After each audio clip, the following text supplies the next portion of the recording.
षडाननं शन्दनलेपिगाङ्गं महोरसं दिव्यमयूरवाहनं रुद्रस्य सूनुं सुरलोकनाथं ब्रह्मण्यदेवं शरणं प्रपद्ये चार्ज्वल्यमानं सुरवृन्दवन्द्यं कुमारतारातटमन्दिरस्थं कन्दर्परूपं कमनीयगात्रं ब्रह्मण्यदेवं शरणं प्रपद्ये द्विषड्भुजं द्वादशदिव्यनेत्रं त्रयीतनुं शूलमसिं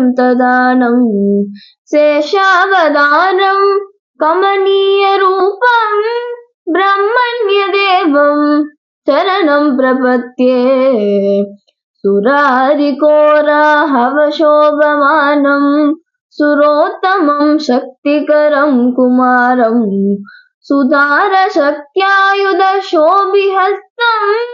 ब्रह्मण्यदेवं शरणं प्रपद्ये इष्टार्थसिद्धिप्रथमीशपुत्रम् इष्टाननं पूषुरकामधेनुं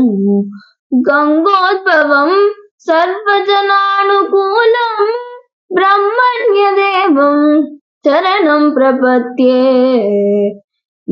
श्लोकपञ्चकमितं पठते च भक्त्या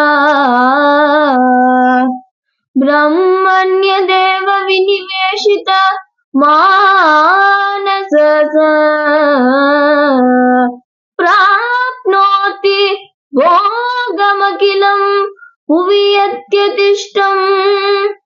अन्ते च गच्छति मुदा गुह साम्यमेव।